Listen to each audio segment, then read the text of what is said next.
Paige, 35 years old, a stay-at-home mom. I live in a condo in Los Angeles with my husband Joe, who's 3 years younger than me, and our daughter Paula, who's in kindergarten. Recently, I heard that Joe's older brother, my brother-in-law Dan, got engaged. But guess what? His fiancée is none other than my old classmate from school, Mary. As soon as I found out, I reached out to Mary and we made plans to meet up for dinner. I can't believe you're gonna be my sister-in-law! What a small world! Right, I was just as shocked. Since Joe's parents passed away a few years ago, things have felt a bit lonely, but now I'm so happy. Oh, but Mary, you're an executive at your company, right? What are you planning to do after getting married? Oh, Dan's gonna be a stay-at-home husband. He's never really been the ambitious, career-driven type. He may seem reserved and a little difficult at first, but he's actually pretty good at housework. And honestly, it's kind of adorable. Wow, really? Oh, that's amazing. You two seem really close. I'm kind of jealous. Yeah, but you and Joe have been married for 6 years now, right? Yeah, we have. Sure, on the surface it might seem like I have a happy life, a loving husband, and a wonderful daughter, but lately I've been struggling with something big. Up until a few months ago, I was working full-time. But because Paula has a weak immune system, I ended up quitting my job to take care of her. Joe has never been great with kids, and even now he still doesn't know quite how to connect with Paula. I can tell he's trying in his own way, so I haven't made a big deal out of it. But ever since I became a stay-at-home mom, Joe has been changing, and not for the better. Around the same time, one of Joe's juniors at work got promoted to manager before him. Now every night when he gets home, this is what I hear. I'm home! Oh, welcome back! Hey, so Paula had a fever at kindergarten today and she had to come home early. She's still resting in her room, but... Ugh, can we talk about that later? I'm exhausted. The damn manager. He joined the company after me, and yet he acts all high and mighty, bossing me around. Oh, I see. Seriously, it pisses me off. So annoying. Paige, get me a beer and some snacks. Okay. Why her? Why not me? Damn it, this sucks! Here's your beer and some pickles. Pickles? Seriously? I come home exhausted from work, and this is what you give me? But you didn't say anything beforehand. Useless. Get me something better, like cheese or something more thoughtful. Well, but we have to save money this month because of Paula's medical bills, so And this beer. Why didn't you chill the glass? It's warm! Damn it, everyone's useless! But You're a stay-at-home wife, aren't you? Do your job properly. If this were a company, you'd be getting a public scolding right now. Just like that, he'd start complaining about work and take his frustration out on me. On top of that, he'd throw his socks, tie, and bag all over the living room as soon as he got home. He wouldn't even take his own dishes to the sink after eating or put away the glass after drinking his beer. He used to at least handle some of his own things before, but honestly, I was already sick of living with a husband like this. I wanted to leave him as soon as possible. But then there was Paula. She deserved a father, even if he was like this. What about school events? Father's Day? When all the other kids talked about their dads, wouldn't Paula feel lonely if she didn't have one? Thinking about that, I just couldn't bring myself to say what I really wanted to say. It felt reckless. Then, a few weeks later, on a summer night while Paula's kindergarten was on break, Joe came home. I'm home! Daddy, welcome back! Today at lunch, I drew a picture of you. Look, this is... Ugh, today was such a pain in the ass. Paige, beer and snacks. Hey, Daddy, I made this drawing of you. Can you... Paula! Daddy's tired. Hey, Paige, I told you yesterday, right? You better have chilled the glass and prepared some snacks. I was washing the dishes in the kitchen when I heard them. I stopped for a moment and turned around. I told you yesterday, too, but we have to save money this month, so it isn't happening. More importantly, you should take a look at Paula's drawing. What? Are you seriously trying to lecture me after I came home exhausted from work? A drawing? Who cares about that?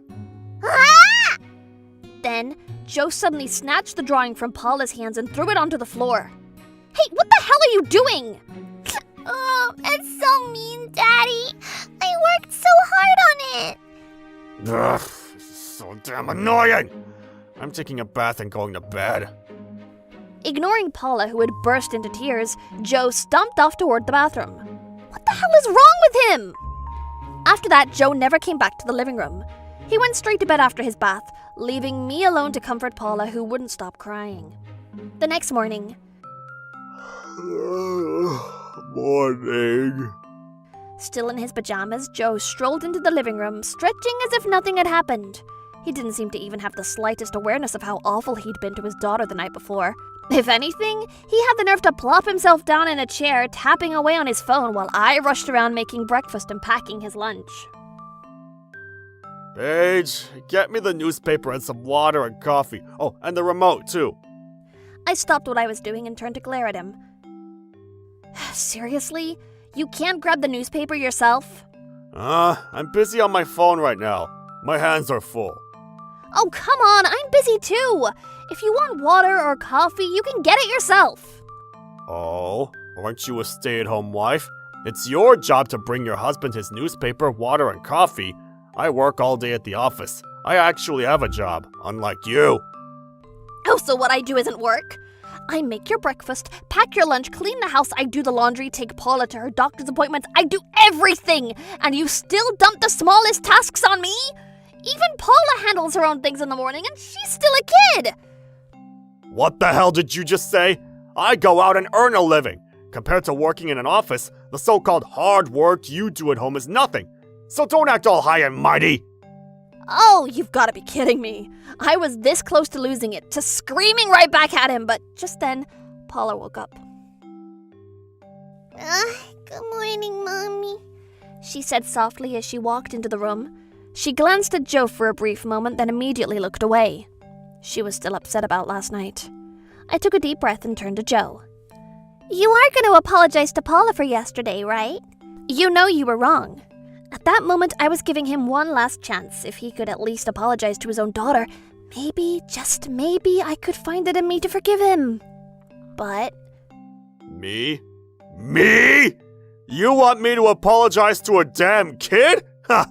I bust my ass working for you ungrateful freeloaders, and you have the nerve to talk down to me? Man, must be nice, huh? While I'm out there killing myself at work every day, you get to sit at home doing next to nothing. Being a stay-at-home wife is a joke. If you've got a problem with me, why don't you go out and make some money like I do before you start running your mouth? This is such bullshit! I'm the only one giving my all here!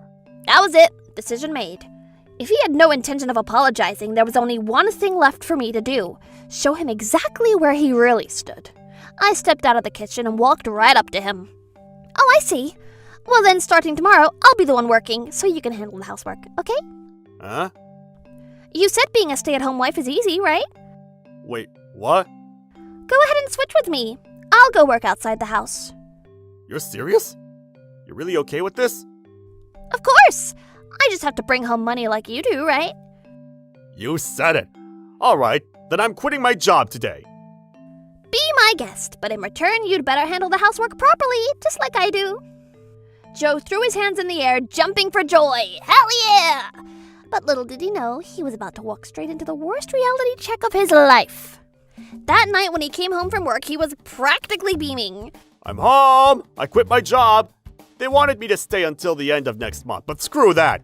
I told that asshole manager and his boot-licking boss, like hell I'm staying under you losers. Man, you should have seen their faces. They just stood there speechless. Guess I scared them shitless, huh? And just like that, boom! Today's my last day. Serves them right. Ha! Oh, is that so? Well, I found a job too. Starting tomorrow, I'll be counting on you, okay?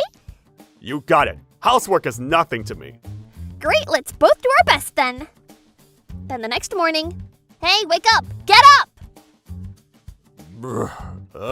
Paige? What time is it?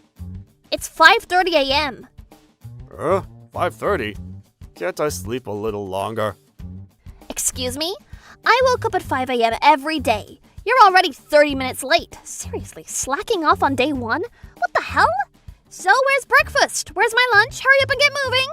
But I didn't get to sleep until around 1 a.m. And that's not an excuse. No matter what time you go to bed, you need to wake up on time. That's just common sense. What were you even thinking? But come on, that's barely any sleep. Oh, really? Well, I had to clean up after your drinking mess, so I didn't get to bed until 2 a.m. By the way, who was the one bragging that housework was a piece of cake? Yet here you are, struggling to even wake up. Ugh, damn it. With nothing left to say, Joe reluctantly dragged himself out of bed and headed to the living room. Wait, what the hell? Good morning, Joe! Paige told us everything. Standing there in the living room were Mary and Dan. See, the night before last, after Joe made Paula cry, I had to call Mary to vent. And guess what? Mary pulled some strings to help me out. Mary's actually a department head at her father's company, and thanks to her, I'm starting work today right alongside her. Oh, and one more thing. Joe, since you're a rookie stay-at-home husband, I figured I'd bring Dan along. He's gonna whip you into shape. Dan is dead serious when it comes to housework. He doesn't tolerate any slacking. Now that's reassuring. He'll make sure to teach you everything. Cooking, laundry, cleaning, you name it, he'll drill it into you. Huh? Mary, Dan, I'm really sorry for making you come over so early, and thank you so much. When I said that, Dan also turned to me and bowed and said, my little brother is the one who should be apologizing. Hey, Paige, why the hell did you invite Mary and my brother over without asking me? Excuse me? Is this really the time for that? Huh? Paige and I have to leave for work by 7:30 a.m., you know. You've got breakfast to make, Paige's lunch to pack, and you need to take Paula to school. Maybe check the clock. You're running out of time, buddy. Exactly. Mornings are brutal for stay-at-home spouses. Let's see if you can handle it. What the hell? Don't underestimate me. Of course I can do this. With that, Joe marched into the kitchen with Dan, and immediately it descended into chaos. The chicken soup boiled over, he burned the eggs, he banged his head on the cabinet door while frantically looking for the bento box. Total disaster. Just as he was panicking, I casually called out, Hey, Joe, coffee! Oh, and grab the newspaper. Oh, and the remote, too. What? Are you serious? Can't you see how busy I am right now? See? Now I'm on my phone. Oh, but you told me before that a stay-at-home spouse should at least bring coffee and the newspaper, right? Damn it! While Joe was scrambling to bring me my coffee and newspaper, Dan suddenly shouted, Hey, the grill's burning! That was it. Joe finally broke down, tears streaming down his face. Oh my gosh, look at this guy! Joe, you're completely hopeless at housework. No, actually, forget the housework. You can't even take care of yourself. It's painfully obvious you've been sitting around doing nothing your whole life. Back before he started acting like some old school husband, he used to help out a little, taking out the trash, setting the table, small stuff like that. But even then, he'd always complain, and anything beyond that, completely useless. And he had the nerve to look down on stay-at-home spouses. Wow, absolutely hopeless. I'm beyond disgusted. After somehow managing to finish breakfast, I grabbed my bento and headed to work with Mary. Then, after a long day, we came home together that night. The moment I opened the front door, Paige, I was wrong. Joe practically crawled out of the living room towards me. His hair was a mess, his face looked completely drained, and his fingers were covered in bandages. Just one day of housework and he ended up like this?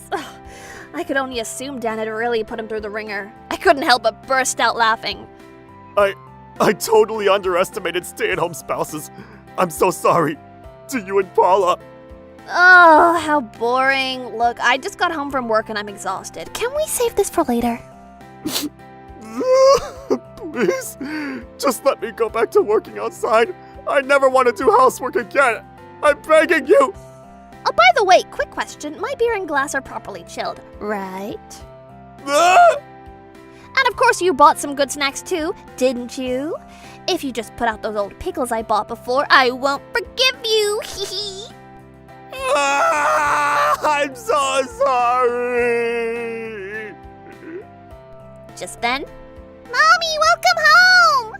Paula came running through the front door. But then, Wait, Paula, what's with the luggage? Joe's eyes widened as he looked at the suitcase she was rolling and the backpack on her shoulders. All right, Paula, let's go. Wait, go? Go where? What do you mean, where? Our new home, of course. With that, I pulled out the divorce papers and shoved them right in Joe's face. From now on, Paula and I will be living in the company housing provided by Mary's father, the president himself. Divorce? I stayed married to you because I still considered you Paula's father. But you threw away the portrait she drew of you, and you never even apologized for it. I've decided that Paula is better off without you in her life. This has to be a joke. Wait, please. Oh, and one more thing. You just quit your job, didn't you? Well, you're still gonna pay child support, so yeah, I'll be expecting those payments. Dan, I'll leave the rest to you. Hearing that, Dan gave a firm nod. Leave it to me. I'll personally make sure he pays every cent. No, wait, Paige! Paula! Ignoring his desperate cries, I slammed the front door shut. Then, with Paula and Mary by my side, I headed straight for the parking lot. Just like that, Joe and I were officially divorced! As for Joe, well, Dan sent him off to work on a farm owned by one of his acquaintances. When Dan first told him you're gonna work on a farm, Joe panicked as he hates insects and tried to call his old boss, begging to be rehired.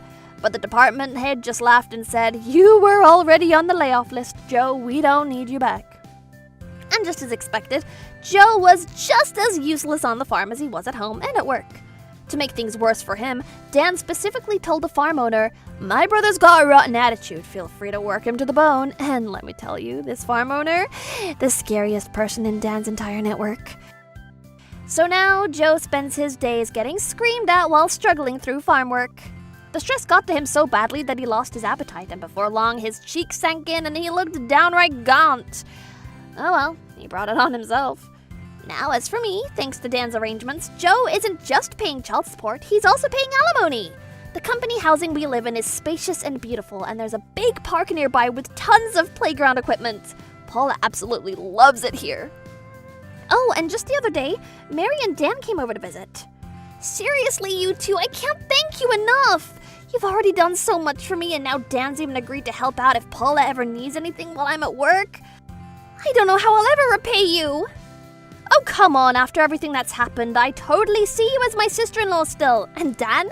He's always thought of Paula as his niece. Helping you guys is the most natural thing for us. Mary, thank you so much. Aunt Mary, Uncle Dan, hi! Hey there, Paula. We brought some pudding for everyone to share. What? Pudding? Yay! It's in the fridge. Let's get everything set up, shall we? You know, I'm so happy right now. Paula's doing well and I finally feel like I can breathe again.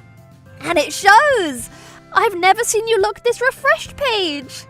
Well, it's all thanks to you and Dan. I owe you guys. So if you ever need anything, you can totally count on me. I'm Kevin, 22, and a university student in Tokyo. I have a sister named Paige who's 6 years older than me, who graduated from the same university. Although our majors were different, she's also an alumna of the badminton club, which is where I am right now with my team. While we were taking a break... Hey guys, how are you? Hey, sis! Oh, hello, Paige. Oh, hey! Good to see you, Paige. What's that huge bag you got there? These guys are my juniors and good friends. Ben, Mike, and Amanda. This? Since it's hot today, I brought all of you ice-cold sport drinks. Oh my! Thank you for always bringing us something. Thank you. That looks heavy, so I'll carry that for you. Really? Thanks. Thank you, sis. No problem. This club really has a good atmosphere. Every time I come here, it makes me want to go back. Thanks to the wonderful memories of the club, I was enjoying a great campus life every day. However, there was a terrible person that I couldn't stand. To explain how awful he was, let me bring you back to the interview I had when applying to this university. When I entered the interview room, a veteran-looking professor named Gerald was sitting in a chair. We started the Q&A session, and while I was answering those, he said this. Hey, I honestly think you should choose a different department. What? Is this seriously your level? I don't think you'll be able to keep up because you'll be taking my classes. I'm actually a Panikor University graduate. Panikor University is one of the top-ranking prestigious universities in Japan.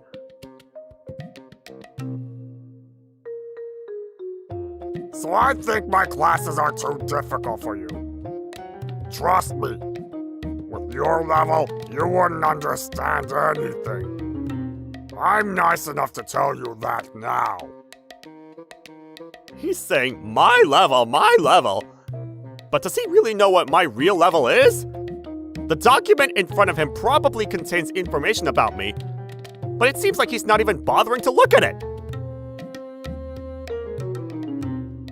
Well, actually, none of the students can understand my lectures. Just the other day, no one could even understand the meaning and answer the question I asked. I guess me, a Panikor University graduate, has a lecture that's too high level for them to keep up. This guy would not shut up about boasting how he's a Panikor University graduate. I was determined to attend the same place as my sister because she always spoke highly of it and shared many stories about her experience there.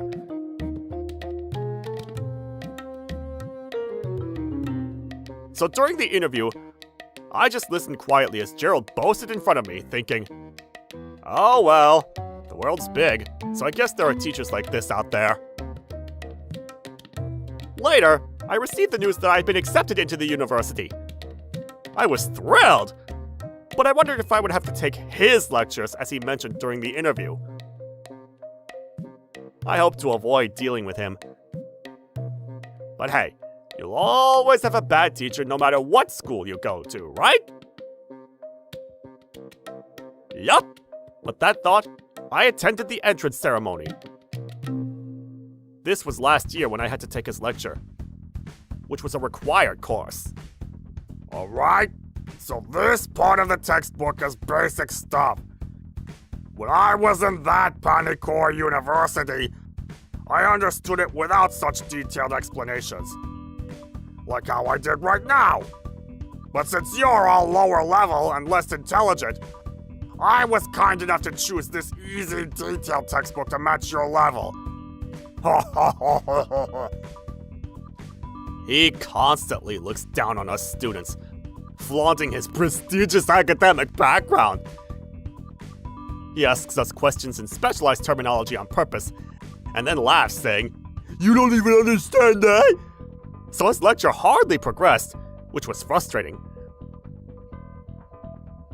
Then during another lecture, he once again asked us questions in specialized terminology. Afterward, he said, Wow, none of you are intelligent. Students at Panikor University will be able to solve this problem easily. guess it's time for me to do something. Ta-da! At that moment, Gerald pointed at me and said, Hey, you right there. Yes, you. Answer this. This is easy, right? "Oh, perfect timing. Didn't expect that he'd choose me. Yes!" I then stood up straight, nodded with a serious face, and grinned, saying this to him. "It's showtime!" What? I then walked to the blackboard and began writing with the chalk, perfectly answering his specialized terminology question. From the corner of my eye, I saw that his face was turning pale. While he stood there frozen, one of the students raised their voice saying, "Professor, Kevin has a high academic ability that he could easily get into Panikor, but he chose to apply here instead." Seriously? I didn't know that. You're brilliant. Impressive. You're in the same level as me. Having a nice academic ability. Pause! Don't worry about me, and focus on the lecture, please, Professor. We came here to learn. Also, if you disrespect the students or go off topic from now on, my patience might just burst. Just so you know.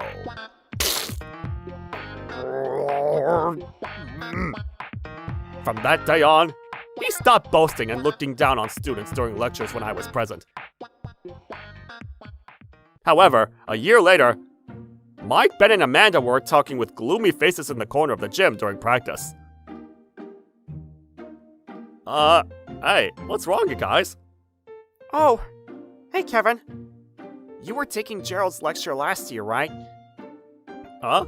Oh yeah, I was. Don't you think his sarcasm and scolding is terrible? The class isn't progressing at all. Come to think of it, he was like that at the beginning of last year, too. I thought he changed. Wow. He's still making condescending remarks to students during the lectures I'm not present for, huh? He also favors the smart ones, and that one's exactly like him. Always looking down on us. Yeah, after he answers Gerald's questions with a smug face, he says, "Do you guys even have brains?" to us, and they both laugh. Ugh, so frustrating. But Ben's suffering the most. Gerald's always targeting you, and he verbally abuses you outside of the lecture, right? Yeah. After he overheard me telling my friend that I barely made it into this university, he started yelling at me with specialized terminology. Well, but in reality, I'm not very smart, so it is what it is. What? That is so wrong. I can't believe that he would say that. But, I mean, he's right though. Maybe I should submit a withdrawal form and start finding a job or something. Withdrawal form? Are you being serious? Yeah, but you don't look so well. I see. So that's why everyone looked bummed. Well, it's true that Mike looks mentally drained and unwell recently. It's definitely Gerald. This cannot be ignored. One day, while having lunch with all of them in the cafeteria, Ben got up to go to the bathroom, but didn't come back for a long time. Thinking it was strange, Mike, Amanda, and I went to the bathroom closet to the cafeteria since we were worried. Suddenly, we heard someone shouting. Rushing towards the sound, we found this happening. I told you that this university's already low reputation will worsen with you here! How many times do I have to tell you to quit? I'm so sorry, but I really don't want to quit. What? Don't wanna quit? You're only thinking about yourself, huh? And it's not, I'm so sorry.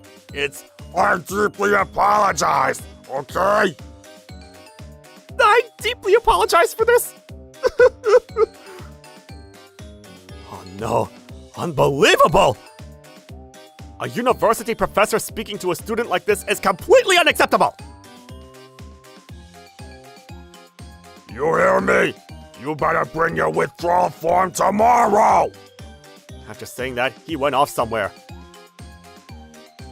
Mike, Amanda, and I immediately rushed to go help Ben. But he looked alright because... Are you okay, Ben? Do you have that thing with you? Yes, I do. And I got it! Saying that, he pulled something out of his pocket. And I took it with a grin. Thanks. It's payback time! Yes! We, of course, had been preparing to get back at Gerald. He'll face a downward spiral into his worst fate after this. One evening, after all the classes were finished, Ben, Mike, and I were standing in front of the university gate. Just then, Gerald came out to head home. Hey, Ben, and, huh? Oh, you're with them too, Kevin? When he spotted Ben, he glared at him for a moment. But as soon as he saw me, his expression immediately softened. He always acts friendly towards me like this. I'd like to have a word with you. Do you have a moment? Ding! Okay. If it's you, Kevin, I'll listen to anything. During my Panicore University days, I often talked about how excellent one of my professors. I have something to ask about your academic harassment. What? Harassment? I can't believe you've been verbally abusing and harassing my important juniors. Do you remember I told you that I wouldn't tolerate it if you looked down on students or made irrelevant, pointless comments during lectures? No? Are you aware that several professors have been dismissed because of this in the past? No? What? I never did anything like. You told Ben. This university's already low reputation will worsen with you here. Quit! What? Shut up! You better stop lying! What did I do to deserve this? Oh wow. I guess it's showtime! What? I then started touching my phone I was holding, and sent the message I already wrote to Amanda. Then, I told you that this university's already low reputation will worsen with you here! How many times do I have to tell you to quit? suddenly, Gerald's earlier hallway shout echoed around us. Oh, what's going on here? Why is my... You're only thinking about yourself, huh? And it's not, I'm so sorry. It's, I deeply apologize, okay? Stop! Where is this coming from? Panicking about where his voice was coming from, he spun around in circles at an incredible speed. Amanda's friend is in the broadcasting club, and we asked her to let us use the room to play the recording Ben had been recording all this time while suffering throughout the university. Yes, I borrowed voice recorders from Paige and gave them to Mike, Ben, and Amanda, since she used several because of her job. I told them to record any time Gerald made derogatory remarks about students in his lectures, or when he harasses them. Who on earth is broadcasting this? I need to stop it immediately! His angry outbursts continued to echo through the speakers. The other students around us were whispering while glaring at him. Seeing that, his face quickly became drenched in sweat. And so, we have all the evidence. So there's no way out of this. No! At that moment, someone approached him from behind and placed a hand on his shoulder. When he turned around, he instantly turned pale because it was the university chancellor.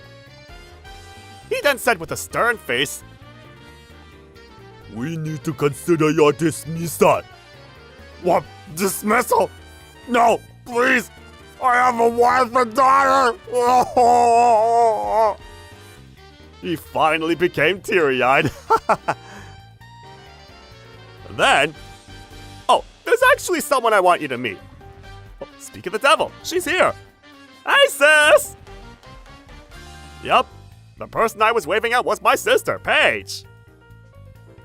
Kevin, is this Professor Gerald? Since my major was different, I don't know him, but nice to meet you. I'm Paige, his sister, a lawyer, and graduate of this university's law school. Lawyer? Seriously? Yes, Ben asked me to file a claim against you. What? Claim for damages? Even though I might get dismissed from here? Ah! Ben, I'm so sorry for everything. Please forgive me. Because of you, many students, including Ben, have been hurt and suffered. It's time for you to face the consequences and learn some common sense, since your level of human decency seems unbelievably low. No! He then buried his face in the ground and cried while his angry outburst still echoed over the speakers.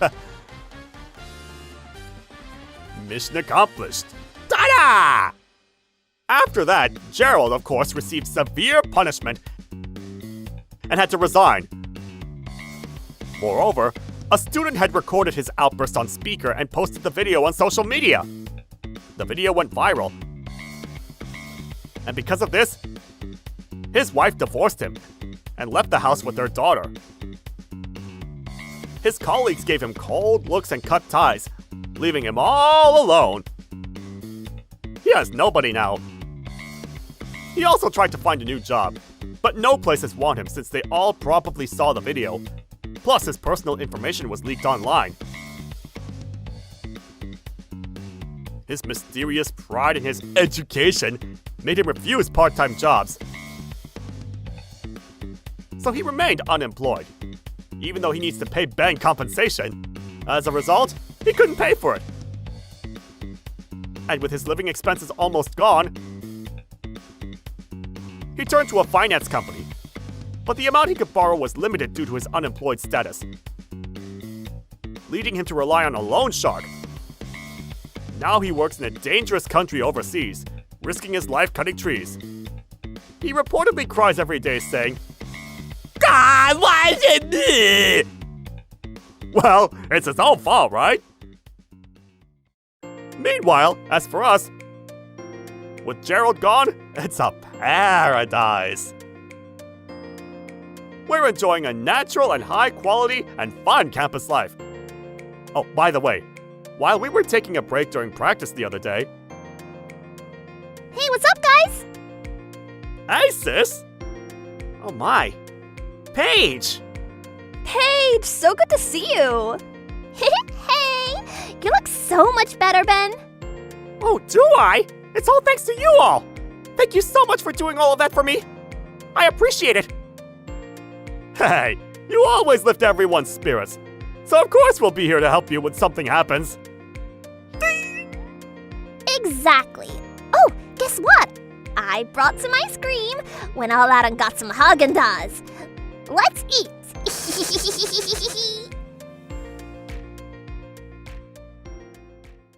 My name is Paige, and I am a 36-year-old office worker. Right now, I live with my son, Ian, just the two of us. 2 years ago, I lost my husband, Matt, who was 10 years older than me, to an illness. At the time, I was overwhelmed with grief and uncertainty about my future. It felt like I had hit rock bottom.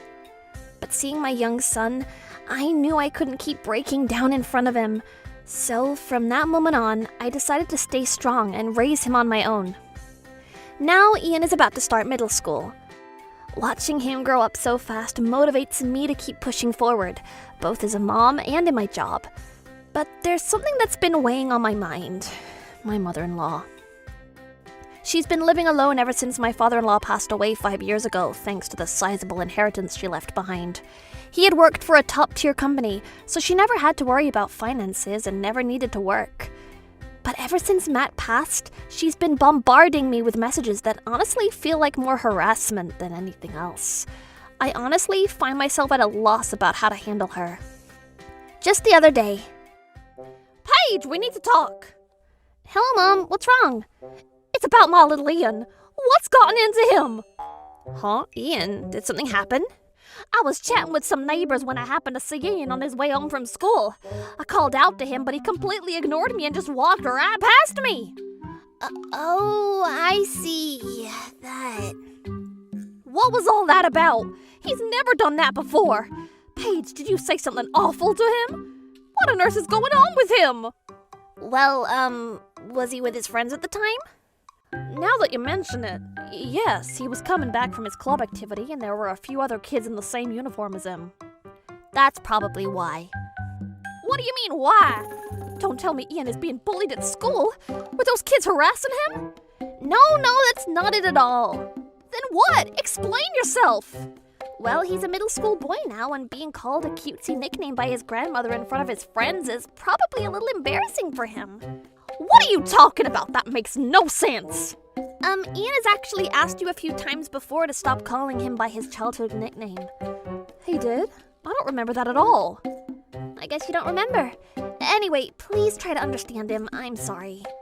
Understand. You keep blaming it on adolescence, but isn't that just a result of your parenting? Matt has never had a rebellious phase. Maybe Matt didn't, but every person experiences adolescence differently. That's just an excuse. No, it's not about making excuses. If you can't be a proper mother, then give my little Ian back to me. He's mine. Please stop saying things like that. Ian is not an object. Anyway, do you have any idea how embarrassing that was for me? My own grandson ignored me and the neighbors were laughing. I understand how you must feel, but... Shut up! Listen to me!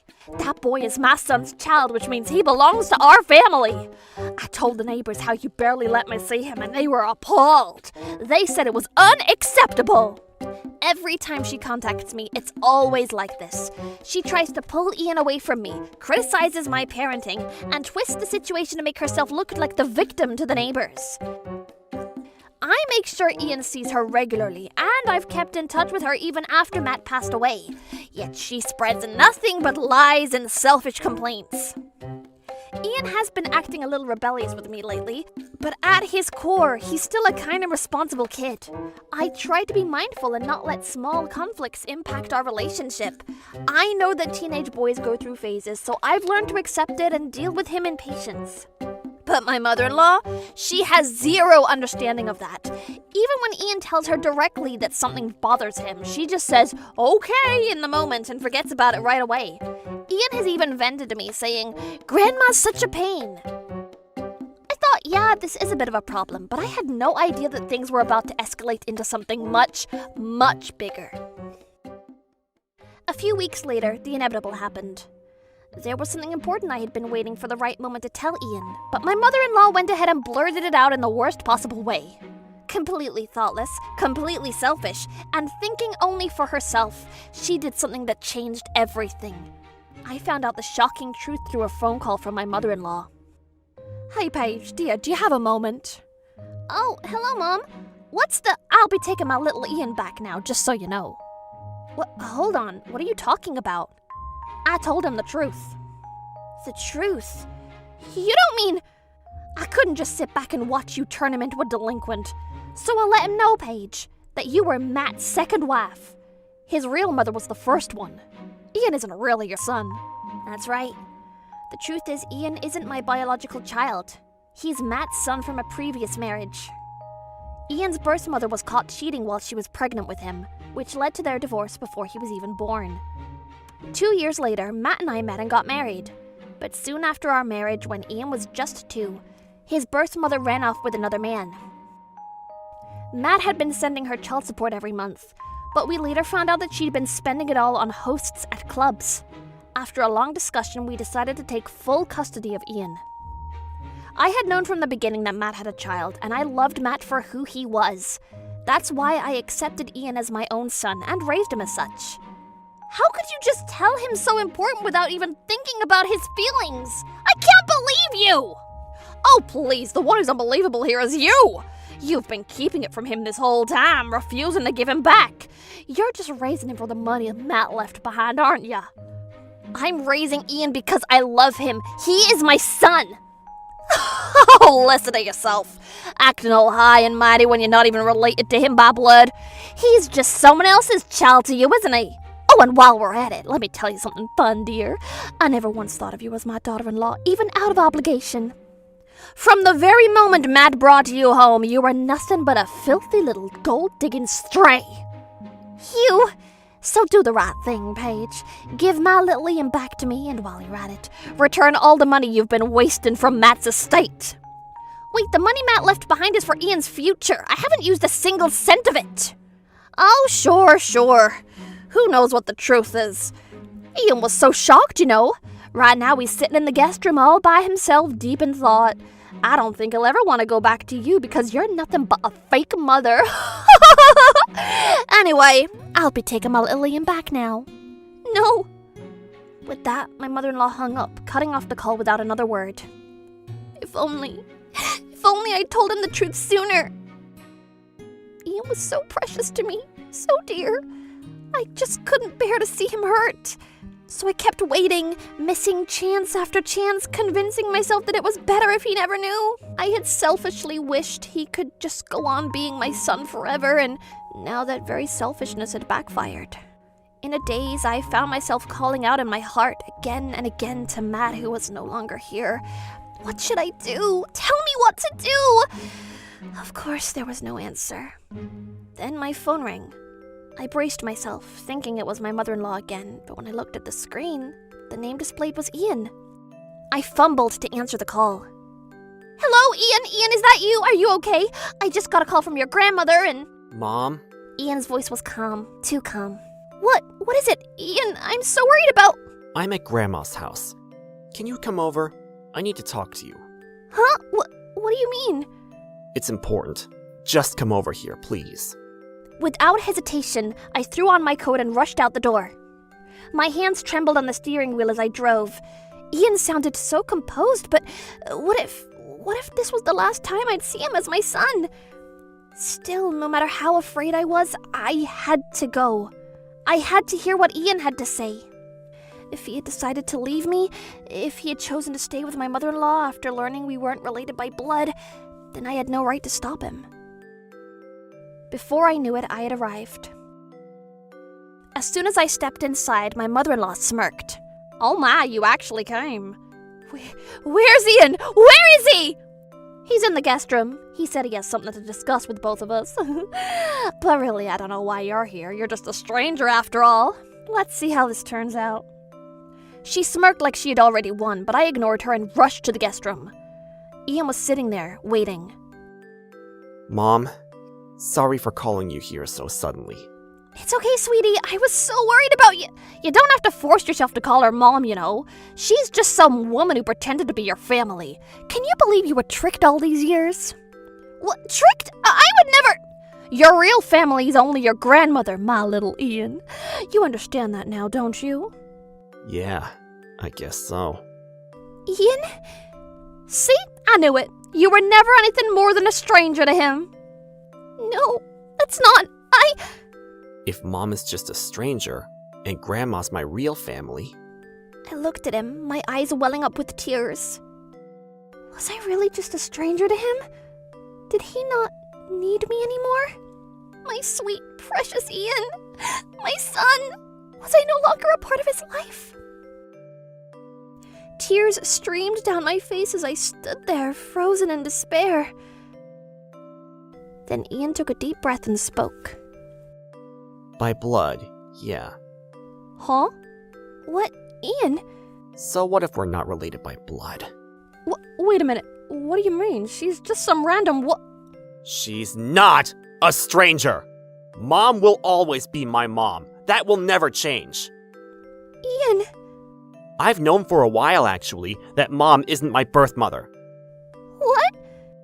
Dad told me, just before he died. We were alone, and he told me everything. No way. He must have known he didn't have much time left. He made me promise man to man not to tell Mom. And you know what he said? You and Mom may not be related by blood, but so what? He said it just like that. Like it was no big deal. Matt said that? Yeah, he told me, your mom loves you more than anyone in the world.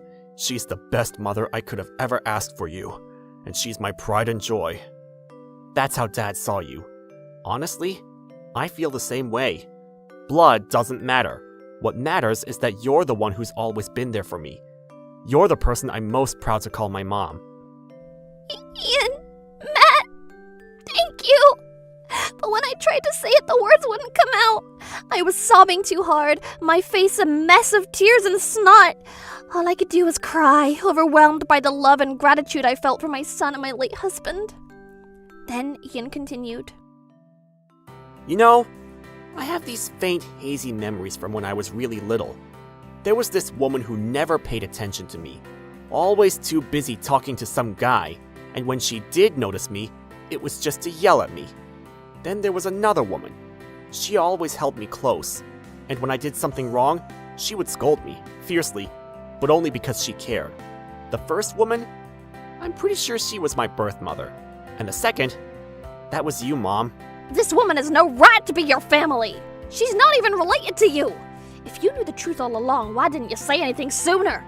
Paige, doesn't matter what you say. My little Ian is our family. Do you have any idea how much I've worried about him? I had to save him from you. My mother-in-law was hysterical, wailing about how she had only been acting out of love. She wasn't even looking at Ian anymore, just rambling on and on. Then Ian cut her off. Have you even been listening to me? But my little Ian, I told you, I only have one mom, and that's her. I love her, and I want her to stay my mom forever. And let's be real, your obsession with me isn't about love or family, is it? What? Huh? What are you saying? You blew through Grandpa's inheritance, didn't you? Now you're in debt, right? Huh?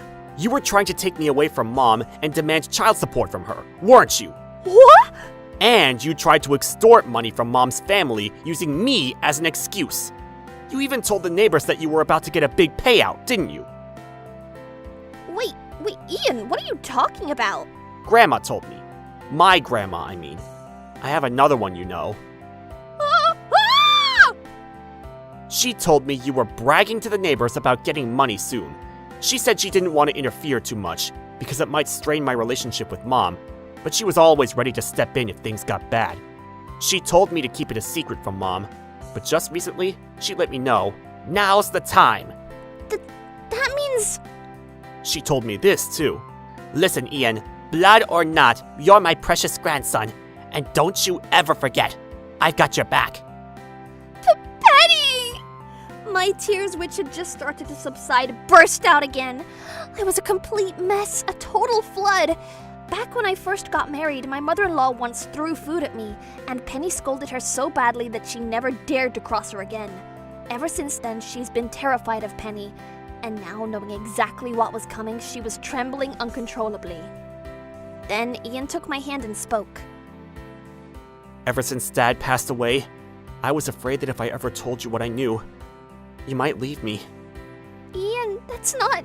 I kept thinking, maybe deep down, you don't see me as your real child, and maybe I stole your life from you. Ian! I'm sorry, Mom. Ian, why are you apologizing? Because of me, you never had a chance to remarry or had kids of your own. I took all that away from you. At that point, my tear ducts were beyond repair. But I didn't care. Even if I cried until my tears dried up, it didn't matter. Because now I knew just how kind and strong Ian truly was. Just like Matt. Yet at the same time, he was so much like me.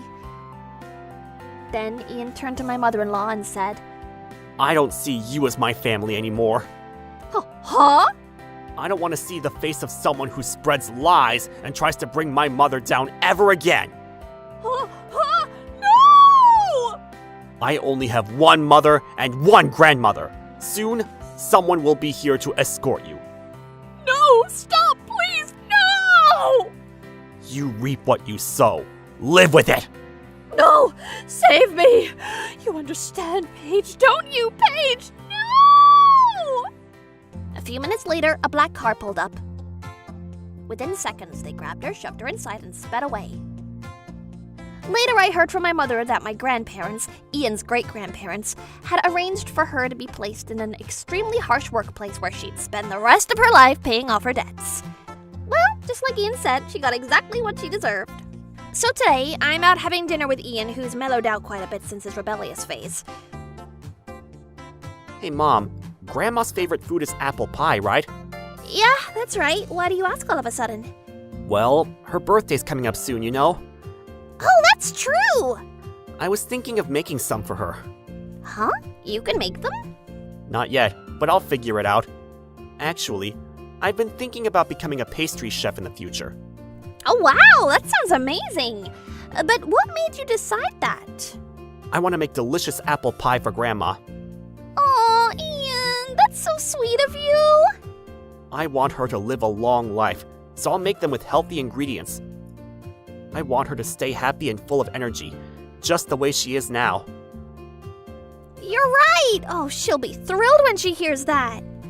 But shh! It's a secret for now. By the way, do you know what Grandma's up to today? I want to ask her to keep her schedule open for her birthday. Let's see. If I remember correctly, she said she'd be out touring with her old biker gang and her old crew today. Sounds like she's still got it. Oh yeah, she sure does. Lately, Ian has been helping out more around the house and talking to me more about his day.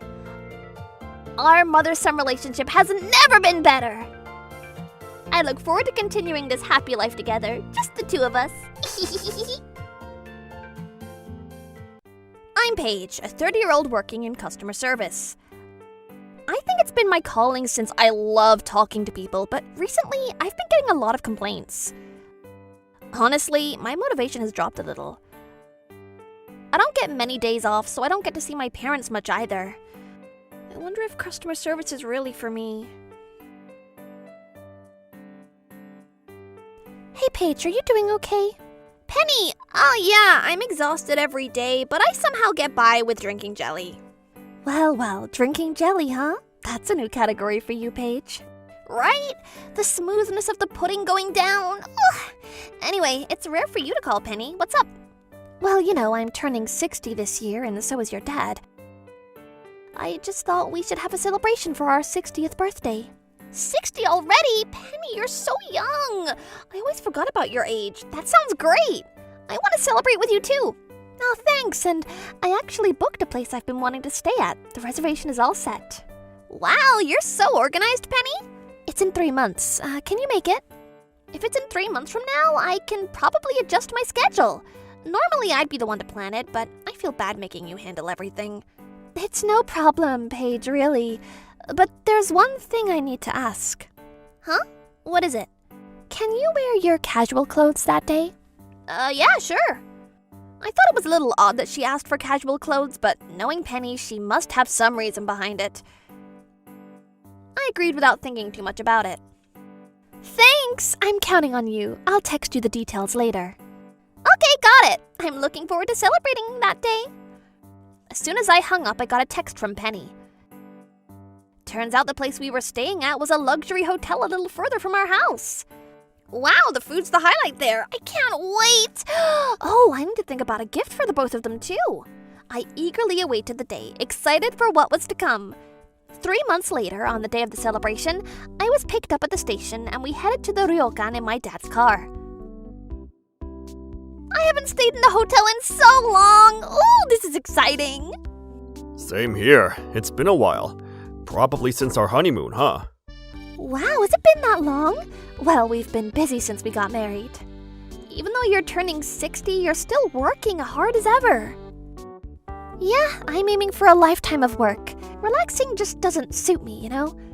Well, I've been taking it easy, that's for sure.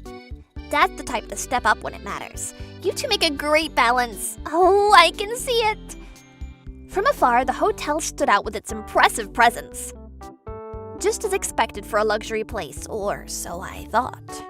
Wait, the parking lot, it's empty. For a hotel like this, I thought there'd be at least a welcome greeting. Looks like it, yeah. Guess it's like that these days. Let's just park somewhere. We parked the car and entered the hotel. It's really luxurious, but I can see staff around, but no one's saying anything to us. Though they keep staring. It feels a little off. Alright, I'll handle the check-in. Okay. Though the staff stares were unsettling, I figured we'd go ahead with the check-in process. I left the paperwork to Penny, and Dad and I waited in the lobby. For a while, my dad and I were debating which was better, drinking jelly or beer for that smooth feeling. When I noticed something. Was the receptionist arguing with Penny? Hey Dad, look at that! Yeah, I've been noticing it too. Wait, I'm gonna go check this out. I left my dad with the luggage and rushed to the front desk. Penny, what's going on? Is everything okay? Oh, Paige, well, we definitely made a reservation, but they're saying we can't check in. What? I looked over at the front desk and saw the receptionist resting his chin on his hand, letting out a sigh. Wait, what's with this attitude? Isn't he supposed to be the one checking us in? Can you explain why we can't check in? I've told you several times already, but your reservation for the special suite has already been checked in. What does that mean? I said, your room has already been taken by other guests, so we cannot accommodate you for tonight. What, are you serious? Does that mean double booking? Don't twist the story. You're making it sound like it's our fault. But we definitely reserved it, right? Yes, we did. Here's the confirmation email. So this is your mistake then? Showing me an email doesn't impress me. The other guests checked in first, so there's nothing we can do. You should just leave. What? That's irresponsible. We made a reservation and now we can't stay? How is that even possible?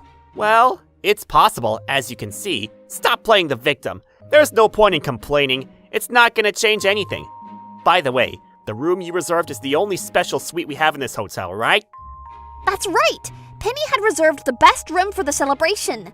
The receptionist grinned and looked at us, then chuckled. Honestly, I don't think it's a good match for you. You should understand the concept of living within your means. What did you say? Well, I'd be worried if you tried to leave without paying after your stay. I have an eye for these things.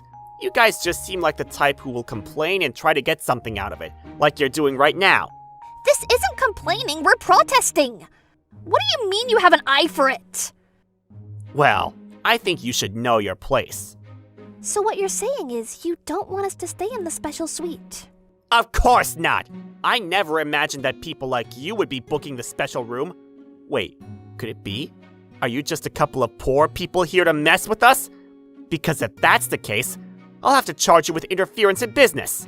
What did you say? We should be the ones suing you! Yeah! How dare you talk to us like that? My dad heard the commotion and came over. Now both my dad and I were almost at our breaking point. I thought Penny would be furious with this unreasonable treatment too. Both of you calm down. I understand your side, but could you please call someone higher up? Ah, so you want me to bring out the higher-ups? Sorry, but there's no one like that here. Huh? Because I'm the young master of this place. In other words, I'm the manager. What? This guy's the manager? I see. So you're saying that not letting us stay in the special suite is the official stance of this hotel? Well, yes. I don't think people who look poor and shabby should stay in the special room. And really, you should celebrate the 60th at home, not here. Are you serious? Is this hotel discriminating against its customers? It's not discrimination, it's distinction. We're just trying to be kind. We don't want you stretching your budget and struggling to pay later. Mind your own business, you jerk! We shouldn't stay here, let's go. There's a better hotel somewhere else. Yeah, I agree. The building may be nice, but if this is the kind of person running it, there's no way the service will be good. My dad and I stood up, ready to leave with our bags, but then my mom said something completely unexpected. I see, I get it now. You refuse to let us stay in the special room. Then could we at least stay in another room? Penny! Why is she insisting so much on staying here? Does she really care that much about this place? Oh, well, we do have the cheapest, most shabby room available that would suit you. But just to clarify, it's cheap because it's the cheapest room here, and it doesn't come with any meals or anything. What? No meals? And they keep emphasizing how cheap it is. Oh, this is so frustrating. Penny, we should just leave. No, it's fine. Let's just go with that. Make the arrangements. You really want to stay here that badly? Fine, I'll take care of it. Penny! It's fine. Let me handle this my way. I couldn't understand why my mom was so determined to stay here, but my dad and I reluctantly went along with it. The room we were led to was simple and ordinary, and then... what is this? The air conditioner's broken and the light bulbs are flickering. The furniture's discolored, and the cleaning? When was the last time it was done? Huh, for the price of this room, this is perfectly normal. It's what you get when you know your place. If you want better service, you need to be the kind of person who deserves it. How are we supposed to relax in a room like this? These employees keep going on and on about knowing your place. Must be thanks to the education they've gotten from that young master, huh? With management like that, I guess it's no surprise. Hey, Penny, why did you pick this place for your 60th birthday? I'm sure there are better options out there. Yeah, you're right. Well, maybe it's time I tell you everything. Tell me, what do you mean? Penny quietly filled me in on the whole story. Oh, I get it now. That explains why you've been acting this way. If everything had gone smoothly, I'd have just enjoyed myself and gone home, but I never expected it to turn out like this. At this point, Paige, you can consider this a lesson in life. True! It's a good change of pace since things have been a bit dull lately. I'm I'm looking forward to seeing the front desk guy's face tomorrow when he finds out we know everything.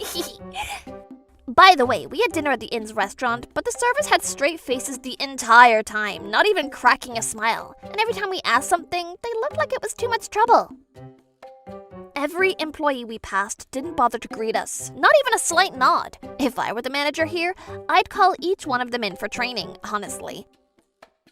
If I didn't think of this as a learning experience, I wouldn't want to stay in a place like this.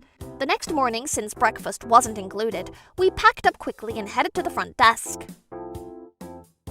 Ugh! It was the same receptionist guy from yesterday. The moment he saw us, he flashed an unpleasant smirk. Oh, if it isn't our guests from the cheap room. Checking out, I see. What a nasty guy. Penny swiftly handled the checkout process. All right, all set. Now do your best to become someone worthy of our special suite next time. Thanks, but there won't be a next time. Yeah, definitely not. What? The young master looked confused as Penny casually pulled out her phone. Oh, hi, Big Boss, yeah. Let's go ahead and cancel that $70 million loan. What? Big Boss? Wait, you mean my father? $70 million? What? Yeah, sorry, but it looks like your son isn't cut out for this. Honestly, you'd be better off shutting the place down before he does something really stupid. The receptionist guy froze, eavesdropping on Penny's conversation, his face turning pale. I was willing to help out as a favor to an old classmate, but I never expected it to be this bad. You should have raised your son properly before putting him in charge. Even kids in kindergarten have better manners. No wonder this place is on the verge of collapse. Wait, classmate? Who are you talking about? Collapse? What do you mean? Oh, you really are slow on the uptake. How do you expect to survive in the hospitality industry like that? My mom, Penny, is the big boss's old classmate. What? My father's classmate? I heard your father was hospitalized due to health issues, so he had no choice but to let you take over as manager, even though you're just a little chick who barely knows how to run a business. What? Who are you calling a chick? Well, it's a fact, isn't it? Thanks to your incompetent management, customers have been disappearing one after another. That's... Penny, you see, was asked by the big boss to provide financial support because this hotel was struggling. This day was actually part of an evaluation to decide whether or not to approve the loan. What? That's ridiculous! No way! There's no way you guys have that kind of money! $70 million?! Oh, really? You can't even tell? Even with that sharp business sense of yours. My mom, Penny, is the CEO of Panic Collection Group. What? The Panic Collection Group? Ooh, his face just turned completely pale. What a sight. We thought we'd take the big boss's recommendation and stay in the special suite, but instead you refused us a check-in. What a shame. Well, thanks to that, we got to see this hotel's true colors. This service is downright disrespectful. The amenities are lacking and the cleanliness is a joke. I honestly don't know how you've managed to keep this place running. That's only because you stayed at the cheapest room. But wait, how about staying in the special room tonight? Our staff will personally welcome you, and I promise the room is spotless. What a coincidence! It just so happens to be available today. Lucky you! Absolutely not! Wait, but the special suite is our pride and joy. You should see it before making a decision on the loan. We were denied that room by you, remember? But I didn't know Penny was the CEO of Panic Collection Group. Our food is amazing too. Just try it, please. Don't make a decision without experiencing everything first. Oh, so now you suddenly want us to stay after you discriminated against us? But if this hotel goes under, I'm doomed. If we go bankrupt, what am I supposed to do? I can't be unemployed. Help me, please! Oh wow, he actually started bawling. The receptionist guy broke down into loud, ugly sobs for everyone to see, and I couldn't help but laugh. No, wait, that's not right. I wasn't laughing. I was troubled. Yeah, troubled. Just then, my father suddenly popped out his head from behind the reception desk. Enough already! Stop sniveling like a damn fool! High class inn or not, any place that changes its attitude based on the customer is worthless! The most important thing in hospitality is sincerity, and this place, not a shred of it! And another thing, if you want to talk about knowing your place, then you being unemployed is exactly what you deserve! Got it, you pathetic excuse of a man? Damn, honey, you really let him have it, but yeah, that pretty much sums it up. No matter how fancy or luxurious a place is, if it's neglected and the staff treats guests like garbage, then it's meaningless. On the other hand, even a small old inn can be a place you want to visit again and again so long as it's well cared for and full of genuine hospitality. Exactly! There are plenty of old humble inns that feel warm and inviting because of the people running them. This whole experience was a great learning opportunity for me. Well, the loan's off the table and the big boss decided to shut the place down. Looks like it's time for you to turn over a new leaf. Wait, no! Please reconsider the loan! This so-called manager chased us all the way to the car, sobbing and begging, but we ignored him and drove off without a second thought. As promised, the big boss shut down the hotel for good. All the employees were fired and had to go job hunting. As for the former manager, he ran crying to his father, but Big Boss completely disowned him. Serves him right. With no skills, no experience, and that awful personality, it's no surprise he struggled to find work. Last I heard, he's barely scraping by on the temp jobs, living in a tiny shared bath, no shower apartment. I mean, considering how much he loved lecturing people about knowing their place, I'd say he found the perfect one. Too bad we had all those plans for your 60th celebration, but oh well, we'll just celebrate properly another time. Yeah, sorry about that, Paige. This was supposed to be your precious time off. Oh, don't worry about it. Work was getting a little monotonous anyway, so this whole mess actually spiced things up. Oh, and also thanks to that, I've got a perfect example of what not to do in hospitality. But before anything else, we've got a proper birthday to celebrate. You know this kind of stuff embarrasses me. Oh, quit complaining. I've got everything ready. Diamond ring, silver coin, the whole deal. I love celebrating my parents, and I can't wait for this.